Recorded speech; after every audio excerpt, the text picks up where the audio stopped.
할렐루야, 할렐루야. 하나님께서 이 자리에 함께 하십니다. 하나님의 말씀 보겠습니다. 하나님의 말씀 사무엘상 15장 22절의 말씀입니다. 사무엘상 15장 22절의 말씀입니다.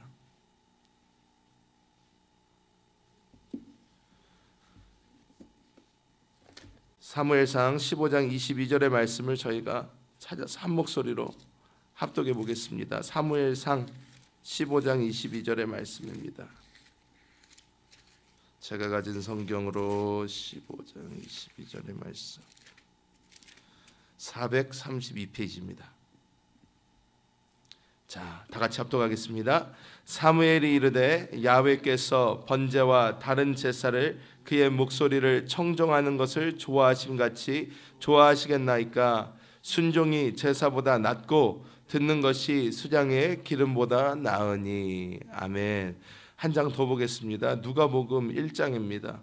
누가복음 1장 38절의 말씀입니다. 제가 가진 성경으로 신약성경 87페이지입니다.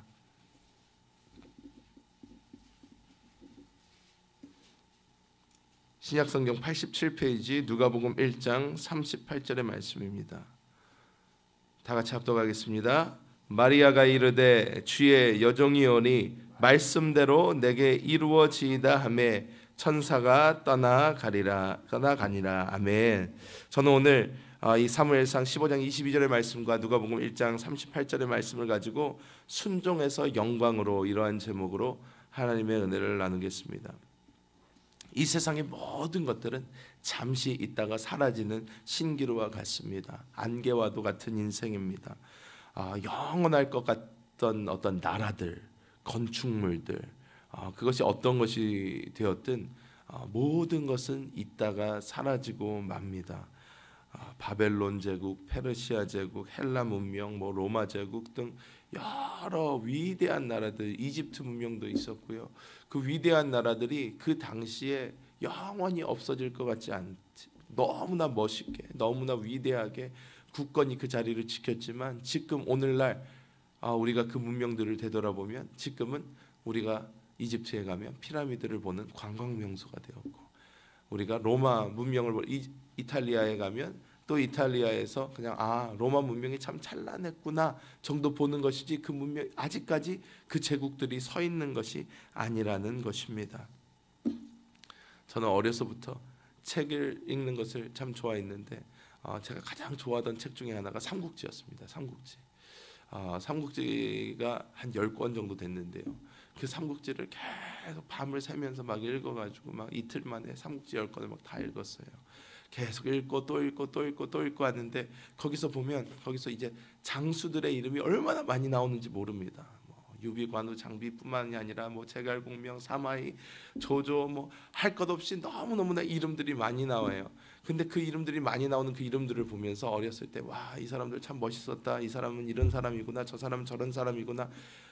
이렇게 생각을 많이 했는데 우리가 잘 아는 이 성경 말씀 안에서도 여러 이름들이 많이 나와 있습니다.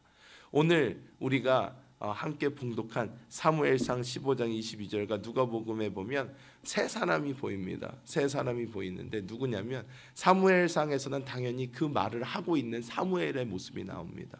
사무엘의 모습이 나오고 그 말을 듣고 있는 사울이 있습니다. 사울이 있고 또 이 누가복음 1장 38절에는 사람은 마리아가 있습니다. 마리아가 가브리엘 천사에게 하던 얘기입니다. 그렇기 때문에 여기서 이런 세 사람의 이름이 있는데 우리가 마태복음을 처음 열어봐도 그렇고요. 어떻습니까? 사람들 이름이 쭉 나와 있는 거예요. 그런데 성경에 나와 있는 이 많은 사람들을 보면 어떤 사람들은 하나님의 이 성경에 이름이 남아있어서 영원히 남는 이 이름이 있는데 그 이름이 좋게 적힌 사람도 있고요. 나쁘게 적힌 사람도 있다는 것입니다. 성경에 보면 위대한 인물이 있는가 하면 또 위대하게 나쁜 인물들도 많습니다. 그러면 우리는 이 땅을 살아가면서 하나님의 생명책에 우리의 이름이 기록이 될 것인가, 아니면 하나님의 어떠한 나쁜 쪽에 우리의 이름이 기록될 것인가, 우리가 잘 생각을 해야 된다는 것입니다. 오늘 말씀을 보면 순종한 사람들의 모습이 나오고 또 순종하지 못한 사람의 모습이 나옵니다.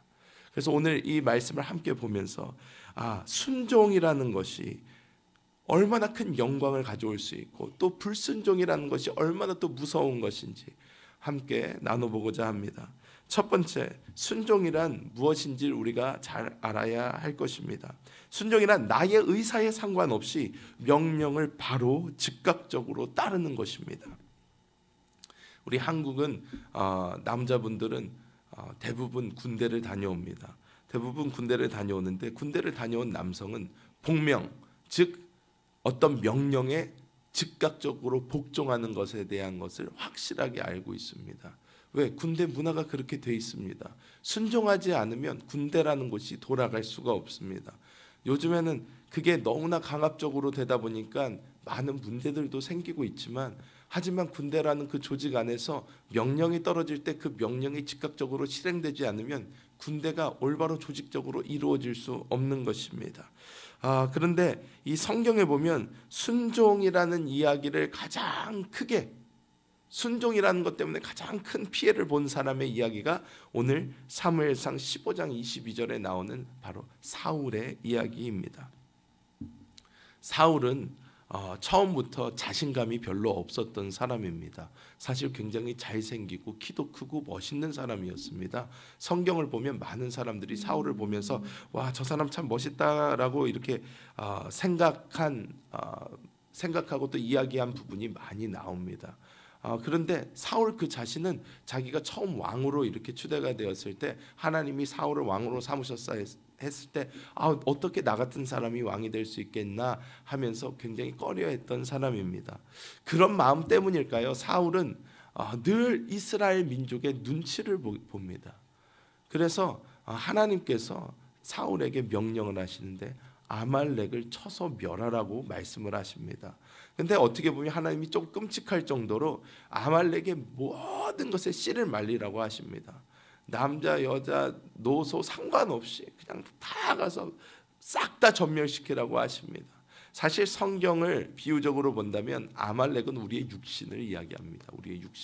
우리의 육신이 얼마나 끈질기고 우리의 육신이 얼마나 우리를 계속해서 괴롭히는지 보여주는데 아말렉을 이때 사울이 온전히 쳐서 멸하지 못해서 이 아말렉 족속이 계속해서 이스라엘을 괴롭히게 됩니다.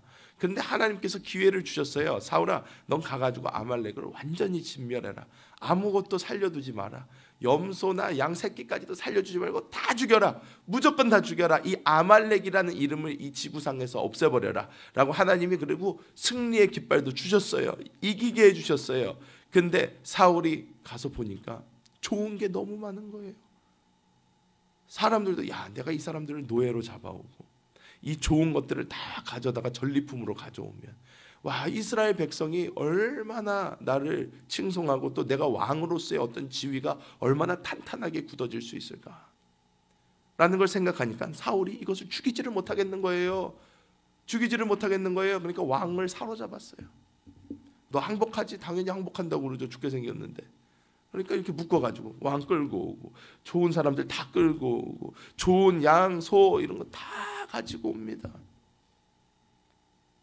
그리고 이제 승전 끝 때는 어떻게 해야 됩니까? 하나님께 감사해야 되니까 예배를 드려야 되는데 제사장이 안 오는 거예요. 선지자가 누굽니까? 사무엘이 안 오는 거예요. 사무엘이 안 오니까 이 사울 왕이 어떻게 합니까? 사람들이 자꾸 자기만 쳐다보고 있는 거예요. 왕인데 그런 것도 못하나? 왕이 제사 드리면 되는 거 아니야? 왜 왕이 사무엘보다 못한 건가? 계속 쳐다보는 그 따가운 눈초리가 자기를 찌르니까 어떻게 합니까? 사울이 지가 먼저 해버립니다.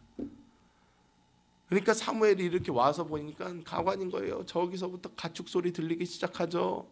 난리도 아닌 것입니다. 딱 사무엘이 안 거예요.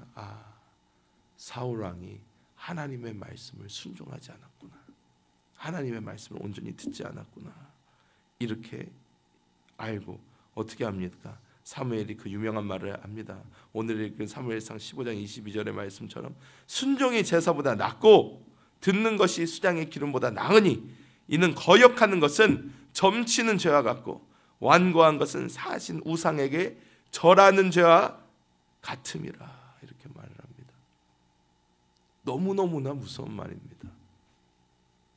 너무너무나 무서운 말입니다. 아니 한번 말을 안 들었다가 아니에요. 아유 왕이시여 큰 실수를 하셨네요. 다음부터는 그러지 마십시오. 이러지 않았습니다. 순종은 제사보다 낫습니다. 불순종은 우상에게 절하는 것과 똑같습니다. 왜 이렇게까지 심하게 이야기를 했을까요? 우리가 하나님의 말씀에 불순종할 때는요, 아담과 하와의 모습에서 있었고 사울의 모습에서도 있었고, 무엇이냐면 스스로가 하나님이 되는 그러한 죄를 짓게 되는 것입니다. 하나님이 결정을 내려주셨을 때는 아멘 하고 따라야 되는 것인데, 하나님이 결정을 내려주셨을 때 우리는 뭐라고 합니까? 기도 좀 해보겠습니다 그럽니다. 누구한테 기도합니까? 하나님이 결정을 내려줬는데 근데 누구한테 기도해요? 불순종하는 거예요. 쉽게 우리가 하나님이 명령을 딱 내렸으면 아멘 하고 해야 되는데, 하나님이 명령을 내리시는데 우리는 어떻게 합니까? 잠시만요, 이게 나 수지타산을 좀 따져보겠습니다. 이게 나한테 이득이 되나 안 되나 막 따져봅니다. 사울 어떻게 했습니까? 사울은 하나님을 온전히 신뢰하지 못한 것입니다. 의지하지 못했습니다. 하나님을 믿지 못했어요. 하나님이 나의 왕권을 세워준다는 생각을 하지 않았어요. 사울은 이스라엘 백성을 두려워했고요, 남들의 시선을 두려워했습니다. 자신의 욕심을 챙긴 것이에요. 우리가 하나님의 말씀이 떨어질 때 많은 순간 불순종하는 이유를 보면 나의 이득과 나의 유익을 위해서 불순종하는 적이 많다는 것입니다. 우리는 그때 생각을 해봐야 됩니다. 내가 지금까지 산 것이 무엇 때문인가? 지금까지 지내온 것이 다 누구의 은혜인가? 이것을 우리가 잘 생각하면서 하나님의 말씀에 즉각적으로 순종해야 될 줄 믿습니다. 저희가 순종이라는 얘기를 들으면 또 저에게 생각이 나는 아주 큰 인물이 있는데, 누구냐면 예수님의 어머니인 마리아입니다. 마리아입니다. 예수님이 오셨을 때 가장 큰 역할을 한 것은 마리아고 또 요셉이었습니다. 그 이유는 예수님이 이 땅에 오셨을 때의 유대 민족 안에서 마리아와 요셉의 상황은 그렇게 좋은 상황이 아닙니다. 여러분, 마리아와 요셉의 상황이 어떤 상황이냐면, 요셉이 마리아에게 청혼을 했어요. 마리아가 그 청혼을 받아들였습니다.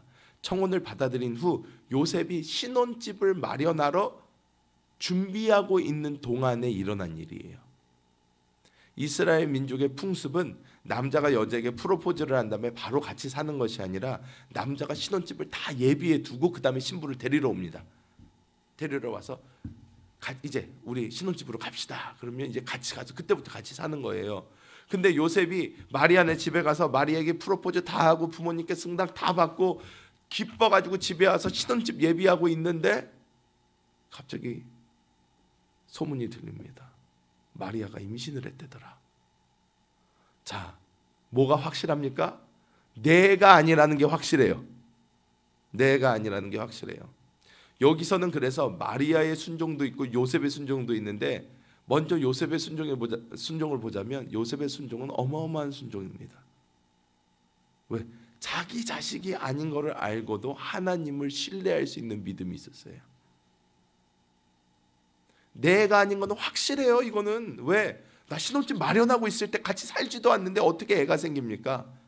그런데 애가 생겼다 그러고 그냥 파혼해야 되겠다라고 생각하고 있는데 꿈의 천사가 나타났어요. 꿈에. 여러분이었으면 어떡하시겠습니까? 꿈에 천사가 나타났으면 개꿈이라고 그랬을 거예요. 이게 무슨 소리야? 이거 말도 안 되는 소리. 사탄아 물러가라 그러면서 일어나가지고 그랬을 거예요. 천사가 직접 눈앞에 짱 하고 마리아처럼 나타난 것도 아니에요. 꿈에 나타났어요. 요셉 꿈에 나타나서 요셉 보고, 요셉아, 아내 마리아 데려오는 것을 두려워하지 마라. 이것은 성령으로 된 것이다. 그랬더니요, 요셉이요 일어나자마자 두말하지 않고 가서 마리아를 데리고 왔어요. 여자분들은 생각하실 거예요. 와, 너무 멋있다. 나도 요셉 같은 남자를 만나고 싶어. 생각할 수 있어요. 하지만 여러분, 그것도 중요한 게 아닙니다. 무엇입니까? 요셉은 하나님의 말씀에 즉각적으로 순종한 거예요. 요셉이 멋있는 남자여서 그런 게 아니에요. 요셉은 하나님의 말씀에 순종할 수 있던 사람이에요. 마리아 어떻습니까? 마리아도 대단한 순종을 했습니다. 왜냐? 마리아도 정혼한 사이예요. 그러면 자기의 유일한 임무는 뭐냐면 신랑이 올 때까지 자기를 순절하고 정결하게 지키는 거예요. 그게 자기의 임무예요. 남편이 자기를 데리러 오기 위해서 벌써 신혼집을 예비하기 위해서 갔어요. 자기가 해야 될 일은 그냥 이쁘게 단장하고 신랑을 기다리고 있으면 되는 건데 갑자기 천사가 나타나더니 임신을 할 거래요. 아니 내가 뭐 남자를 아는 남자도 없는데 어떻게 내가 임신을 합니까? 이는 성령으로 된 것이다. 그랬더니 오늘 우리가 함께 읽은 38절의 말씀, 마리아가 이르되 주의 여종이오니 말씀대로 내게 이루어지이다, 이런 말씀을 합니다. 이것은 무슨 말과 똑같은 말이냐면요, 아멘 주를 위해서 내가 죽겠나이다, 이 말과 똑같은 말이에요. 주님께서 내 목숨을 원하신다면 내가 죽겠습니다 라는 말과 똑같은 말입니다. 왜냐? 그 당시에 결혼하지 않은 처녀가 임신을 하게 되면 돌로 맞아 죽었습니다. 간음이에요, 간음. 돌로 쳐서 죽였어요. 예수님 시대 어때요? 간음한 여자 끌고 나오잖아요. 돌멩이 딱 들고 예수님한테 물어보잖아요. 이 사람 간음 현장에서 잡혔습니다. 어떻게 할까요? 모세는 돌로 쳐 죽이라고 그랬는데 벌써 죽일 준비 다 하고 부른 거예요. 그 당시에도 돌로 쳐서, 요즘에도 돌로 쳐서 죽여요. 그쪽 지방 가면. 간음했다는 거예요. 마리아는 자기가 그 당시 상황을 너무 잘 알아요. 아, 나 지금 내가 임신을 한 게 나타나면 나는 돌에 맞아 죽는다. 그래도 마리아가 어떻게 합니까? 주의 여종이오니 어떻게 해요? 순종하겠습니다. 말씀대로 이루어지소서.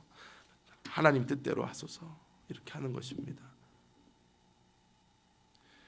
우리는 많이 생각합니다. 아, 그 사람들은 대단하고 위대한 사람들이니까 하나님의 그런 말씀에 순종할 수 있었던 거야 생각할 수 있습니다. 여러분, 아닙니다.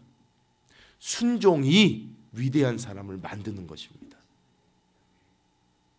우리가 순종하면 우리가 하나님의 위대한 사람이 되는 거예요. 그 사람들이 위대해서 순종을 한 게 아니에요. 우리가 순종하면 위대한 사람이 되는 것이고 그 사람들도 순종을 했기 때문에 위대한 이름들로 남게 된 것입니다. 우리는 순종으로 영광에 이르러야 합니다. 여러분, 우리는 하나님의 시선으로 이 세상을 볼 수 있어야 합니다. 많은 사람들이 생각합니다. 하나님의 뜻이 무엇입니까? 하나님 왜 나에게 이러한 시련을 주시고 왜 나에게 이러한 순종을 요구를 하십니까? 물어볼 때가 많습니다. 그런데 하나님의 뜻은요, 우리가 이해하지 못할 때가 태반이에요. 태반. 이해할 수 있을 때가 거의 없어요. 우리가 그 상황에서 하나님 왜 나에게 이렇게 끔찍한 일이 일어나야 되고 왜 나에게 이런 끔찍한 순종을 원하십니까? 주여, 나는 감당하지 못하겠습니다 라고 얘기할 때 우리는 아무리 우리의 머리를 돌려서 하나님이 왜 이런 일을 하실까, 하나님은 왜 이렇게 하실까 생각을 해도 우리의 생각으로, 우리의 지성으로 그것을 이해하지 못할 때가 많다는 것입니다. 이사야서 55장 8절에서 9절 말씀을 보면 이는 내 생각이 너희의 생각과 다르며 내 길은 너희의 길과 다름이니라. 야훼의 말씀이니라. 이는 하늘이 땅보다 높음같이 내 길은 너희의 길보다 높으며 내 생각은 너희의 생각보다 높음이니라. 이렇게 말씀을 하고 계십니다. 하나님의 뜻이요 너무 높아가지고요 우리가 이해를 잘 못해요. 여러분, 우리의 인생을 잠시 뒤돌아보시기 바랍니다. 우리가 젊었을 때, 어렸을 때 우리가 계속해서 인생을 통하여 겪은 어떤 일들이 있을 거예요. 그 당시에 이해가 안 됐던 일들이 분명히 있을 것입니다. 그때 당시에 내 인생은 끝났어, 나는 이제 끝이야, 나는 이제 소망이 없어 라고 생각했을 때도 있었을 것이고요. 그리고 이제 앞으로 어떻게 해야 되나라고 생각을 했었던 적도 많을 것입니다. 근데 여러분, 지금 와서 어떻습니까? 아직도 이해가 안 되는 부분이 있을 수 있습니다. 하지만 언젠가 우리가 주님 안에 있을 때 하나님께서는 이 모든 것을 합력하여 선이 되게 하신 것을 분명히 보게 해주십니다. 우리는요 하나님을 이해할 필요가 없습니다. 우리는 단지 그분을 신뢰하면 됩니다. 하나님 믿으면 됩니다. 하나님이시니까, 나의 가장 좋은 아버지시니까 나에게 가장 좋은 길을 예비해 두실 거야. 지금 내가 그분의 뜻을 이해하지 못할지라도, 내가 그분이 어떻게 하실지 알지 못할지라도, 하나님 이해시켜 주세요가 아니라, 하나님 나는 주님을 믿습니다. 나는 주님을 신뢰합니다. 지금 내가 조금 힘들고 어려울지라도 하나님, 나의 힘듦과 나의 그 어려움 때문에 하나님을 불신하지 않겠습니다. 하나님, 나는 무조건 주님을 신뢰합니다. 주님을 의지합니다. 주님 뜻대로 하소서 라는 그런 하나님을 온전히 신뢰하는 마음이 있을 때 우리는 하나님의 그 영광을 보게 될 줄 믿습니다. 말씀을 맺도록 하겠습니다. 여러분, 위대하게 성경에 기록되고 싶지 않으십니까? 하나님의 기억에 영원히 위대한 이름으로 남고 싶지 않으십니까? 하나님께 온전한 순종을 보이시기 바랍니다. 주님을 온전히 신뢰하시기 바랍니다. 제가 아까도 말씀드렸듯이 사람이 위대해서 순종을 잘할 수 있는 게 아닙니다. 순종하면 위대한 사람이 되는 것입니다. 우리가 하나님 앞에 순종할 때에 하나님의 뜻이 이루어지게 됩니다. 하나님께 순종을 하면 하나님의 뜻이 이루어져요. 하나님께 불순종하면 그 뜻이 이루어지지 않습니다. 이것은 우리의 자유의지에 달린 문제입니다. 마리아와 요셉이 하나님께 순종했더니 예수님이 이 땅에 오세요. 예수님이 오시는 거예요. 저는 옛날부터 되게 많이 궁금해했어요. 그리고 막 하나님께 질문 많이 했습니다. 이런 질문 많이 했어요. 하나님, 아담과 하와가 죄를 졌을 때 바로 아담과 하와가 아들을 낳았으니 이름이 예수라. 그래서 그분이 피 흘려 죽어서 아담과 하와 바로 다음 자손부터 그냥 대대손손 십자가의 보혈로, 아니 그냥 보혈로 깨끗하게, 얼마나 좋아요. 그런데 아담과 하와 지난 다음에 한참 지나서 예수님이 오셨단 말이에요. 그동안 이스라엘 민족 얼마나 많이 고난을 받았습니까? 그거 보면서 하나님, 왜 이렇게 예수님 늦게 오셨어요? 라는 질문을 참 많이 했어요. 그런데 나중에 제가 깨달은 부분 중에 한 부분이 무엇이냐면, 그 오랜 시간 동안 마리아와 요셉이 할 수 있었던 그런 순종을 할 수 있는 사람이 없는 거예요. 마리아처럼 아멘, 내가 돌 맞아 죽더라도 내가 애를 낳겠습니다. 요셉처럼 내 애가 아니더라도 내 자식처럼 이 여자를 보호하면서 내가 이 자식을 올바로 키울 수 있도록 내가 보호하게 되겠습니다. 이런 사람이 없었던 거예요. 여러분, 하나님은 우리의 순종을 보고 계십니다. 하나님은 우리의 순종을 보고 계세요. 그리고 우리가 순종할 때에 하나님의 그 역사가 이루어지고 하나님의 뜻이 이루어지는 거예요. 그렇기 때문에 우리가 날마다 순종하는 마음으로 나아갈 때에 하나님의 놀라운 영광을 보게 될 줄 믿습니다. 하나님 감사합니다. 하나님께서 이 새벽에 저희를 깨워주시고 또 저희에게 생명 주셔서 이렇게 하나님께 나와 함께 하나님 말씀을 듣고 또 하나님께 기도할 수 있는 시간 주심에 감사합니다. 아버지, 주님 앞에 온전한 순종으로 나아가기 원합니다. 지금 나의 생각과 나의 이성으로 깨달아지지 않고 이해되지 않고 잘 모를지라도 하나님께서 완전하신 분이심을 알기에, 하나님이 가장 좋으신 나의 아버지심을 알기에 하나님의 뜻을 위하여 온전한 순종을 보이기 원합니다. 주여, 우리에게 겸손한 마음을 주시고 하나님께 온전히 하나님을 신뢰하게 하여 주셔서 하나님의 뜻이 하늘에서 이룬 것처럼 이 땅에서도 이루어지게 하여 주시옵소서. 아버지, 오늘 이제 이후에 이제 여의도로 떠나는 4차원 영성 기도에 참석하는 모든 인원 가운데 성령으로 기름 부어주시고 여의도에서 큰 은혜 받고 돌아오게 하여 주시며 이번 목요일 있을 수능 가운데 아버지 모든 학생들을 지켜보아여 주시고 그들 마음 강하고 담대하게 하셔서 너무 스트레스 받지 않게 하여 주시고 하나님 안에 굳건히 서 있는 자신을 보게 하여 주옵소서. 또한 오늘 이제 출발하시는 담임 목사님과 우리 성도님들 가운데 하나님의 놀라운 은혜를 부어주셔서 그곳에서 하나님의 역사를 잘 감당하고 돌아올 수 있도록 성령님 도와주시옵소서. 오늘 하루를 주님께 의탁드립니다. 하나님께서 일하여 주시옵소서. 감사드리며 예수님의 이름으로 간절히 기도하옵나이다. 아멘.